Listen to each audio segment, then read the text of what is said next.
Coming up next on Cordisco's Corner. In the Capitol riot, let's say what it was, because it wasn't an insurrection. If that was an insurrection, it was the crappiest insurrection of all time. Hi, folks. Welcome to Cordisco's Corner. Unfiltered commentary. Not your truth, the real truth. Please like, share, and subscribe. And as always, thank you for your support.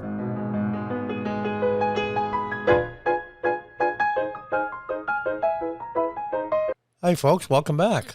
From Breitbart News. Joe Biden plans political anti-Trump tirade. Say that 3 times fast. Anti-Trump tirade for January 6th anniversary. Now, this is the same Joe Biden that says, depending on his health, whether he runs in 2024. And at the same time, basically in the same paragraph and breath, says if Donald Trump runs again, it'll give you much more of an incentive to run. And what they're going to try to do, and what they're trying to do, is what they always do. The rule, the game. We'll call politics a game by their set rules. You convince a certain number of people to vote for you. You get more than your opponent or opponents, and you win. That's in essence the game. No, they can't win the game, so they have to change the rules. I mean, I'm a chess player, and I used to organize chess tournaments when I had my business. And see, I keep playing 2 or 3 individuals, and I can never win. I'm like, this is BS. So right in the middle of the game, I'm going to change the rules. White moves first in chess. The lighter pieces move first. So what I'm going to do is I'm going to make 3 moves all in a row. And then I can maybe move 3 moves in the future in the game whenever I want. And my opponent goes, wait a minute. That's not fair. Too bad. It's the only way I can win. It's the only way to make it even. Well, this is what they're doing. What they're going to try to do is make 100-odd members of the U.S. House of Representatives ineligible to run for public office. Same with Donald Trump. It's coming, folks. That's what this January 6th Inquisition, for lack of a better term, is all about. White House press secretary previewed the speech for reporters at the White House on Wednesday, knowing that Biden believed that Trump had singular responsibility for the riots on that day. It would call him out directly. What does this mean? Donald Trump, they're scared to death of him? Donald Trump, they hate him? Nope, not at all. Well, they do hate him, but that's not the reason why they're panicking. They're panicking because the American people are going to flip the House of Representatives and probably the Senate. My guess in the Senate is 53-47. My guess in the House is the Republicans will pick up a net of 42 seats. That's just my guess. And they can't win. So now they have to change the rules. That's what they've always done. That's what they did during COVID. All the state legislatures, a lot of them changed the rules, and then local election board people changed the rules without legislative approval. It's not fraud technically, but they changed the rules as the game went on so they could win. President Biden has been clear-eyed about the threat the former president represents to our democracy and how the former president consistently works to undermine basic American values and rules of law. Yeah, okay. President's speech is scheduled for 9 a.m. on Capitol Hill. I think I'll miss that, thanks. Despite Biden being repeatedly claiming he does not think much about Trump, the former president will very much be much on his mind January 6th. And they're going to have a vigil. A vigil for what? There was 1 person killed in the Capitol riot. Let's say what it was, because it wasn't an insurrection. If that was an insurrection, it was the crappiest insurrection of all time. Nobody brought any weapons. The only people that had guns there were the police and the D.C. security. And they killed one of the protesters / rioters. They're going to have a vigil? For who? Like the police officer that laid in state and they found out later had nothing to do with what happened? That person had a stroke a day or two later and then eventually died. There was nobody that died from that but one individual. The president's going to speak about what happened. Yeah. Psaki said Biden believed the January 6th protests were a tragic culmination of Trump's years as president. They have to pound him. They have to pound him, which means they're afraid. They're not afraid of Trump. They're afraid of what he represents. The majority of the American people. There's a whole lot of people that voted for Trump the first and the second time. I don't like him at all. And that's really okay. These morons, if they had thought about it, when I say these morons, I mean the Democrats, they should have not pushed so hard for the things they did during COVID in 2020 and let Trump win. Let him take all the heat for all the bad things that are going on, groom a decent candidate, and make a comeback. Nope, can't do that. Power hungry as they are. So they're going to try to disqualify over 100 Republicans in Congress so they can't run again. And disqualify Trump from ever running again. That's the only way they can hold on to power. Because they're afraid the American people will rule against them. And they should. But they don't give a good damn what the American people think. President Biden has, of course, spoken repeatedly about how the former president abused his office, undermined the Constitution, and ignored his oath to the American people in an effort to amass more power for himself and his allies, Psaki said. This is deflection on a world-class scale. Trump could have very well, and I would have been against him if he had done this, on January 6th and said, storm the Capitol. Take it over. They broke the law. They cheated.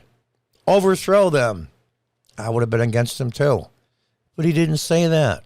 He said protest peacefully. An extremely tiny percent of asshats that were instigated by the FBI, CIA, God knows who else. Yeah, they fell right into the trap. Stupid. Stupid, stupid, stupid. And there's people still sitting in jail a year after the incident. And now the Attorney General says we're going to go after more people. These people are desperate. He will also speak to the work we still need to do to secure and strengthen our democracy and our institutions to reject the hatred and lies we saw on January 6th and unite our country. How about securing the border of the country? She said Biden would likely target the Republican Party as a whole, condemning them for not confronting Trump with the truth about the 2020 election. And there you go. We're going to chastise you as congressional members, as representatives in the House. If you don't condemn Trump, we are going to make your life a living hell.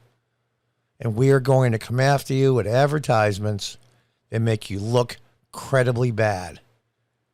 You're never going to win again. And there's going to be a lot of Republicans that fold because a lot of them are spineless, and the Democrats know this.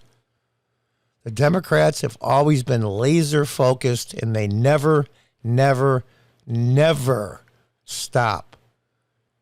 We should take lessons from them. But the Republicans don't. What's most disappointing to him is that there's been a silence and at times a complacency by far too many Republicans who have sat by and defended the big lie and perpetuated misinformation in the American public. She said, referring to Trump's claim the 2020 election was fraudulent and rigged. I never said it was fraudulent and rigged. I said a lot of the rules were changed. And by Republicans, too. The Republican legislature in the state of Pennsylvania in 2019, before the pandemic, changed rules, and they went along with it. They just gave it to them. It's amazing to me, and that's not the only example. Biden's speech could serve as the biggest political rematch for Trump since he became president. Trump will likely run as president in 2024 a decision that Biden said would only further motivate him to run for re-election. Why wouldn't I run against Donald Trump as a nominee? He said in an interview with David Murr in December. That would increase the prospect of running. Well, I thought he said it depends on his health. They know they can't get Trump. But what they can do is get a few, just need a couple of dozen spineless Republicans in the House to say they're going to come after me if I don't condemn Trump. And that's what they'll do to save their own behinds. Democrats stick together, right, wrong, or indifferent. The Republican Party, at least to what they believe in, is absolutely right. The Democrats are absolutely wrong. Will the Republican wall hold? Will they not cave in? Once one individual breaks, the rest of them break. Because all they care about is getting reelected. They'll be in the majority again. And then, and only then, legally, can they go after Democrats and reap their revenge on them for what the Democrats have done. That sound like a really, really bitter partisan opinion of mine? You betcha. You betcha. And the Democrats know the jig is up. And like any other game, play Monopoly. You can reach into the bank and pull out as much money as you want. Well, that's against the rules. Don't care. I'm changing the rules. I get to move 2 or 3 times in Monopoly. Oh, you can't do that. Well, I'm changing the rules. You can't play the same game, and they're not. They don't give a good damn about the rules. They don't give a damn about the historical integrity of our elections. They could have cared less. How many articles have you heard about some chicanery going on in elections? And I was born in 1956. Of any major consequence, any chicanery in elections that was done by a Republican, you can count on one hand. Democrats, on the other hand, since 1956, could fill up 3 or 4 pages on both sides. That's the way they roll. They've always been that way. They break the law? Not necessarily. But they bend and twist and change the rules always to their advantage. Always. And Republicans stand by and watch and say, as long as you don't hurt me, do what you want. Leave me alone. Well, they're coming after all of them. They did a legal vote, but they didn't go along with the Electoral College. I think it was 140. I'm not sure how many. It was way over 100. They had a legal right to say no, as per the Constitution. It's not an automatic yes. They could even be wrong. It's not the point. They had a right to say no, and they did. And the electoral vote passed anyway. But that's besides the point. You didn't think, you didn't do what we told you to do and say, and now you're going to pay the price. Can they legally stop somebody from running again? We're going to have to see. And all these criminal investigations in the Southern District of New York after Trump and his family, now they're going after Sean Hannity. It's never going to stop until they're thrown out of power. Then, and only then, will the Republicans, I hope, grow a spine and a set of balls and finally wreak retribution on them for all the harm they've caused the American people. If they don't do that, our country is doomed. I'm 65. Won't affect my life that much. But I have 2 children and 1 granddaughter who's going to be 3 next month. What about their futures? We'll have to see. The Democrats play for keeps. For them, it's a blood sport, and they never give up. Never. Take note. Until the next time, goodbye and good luck.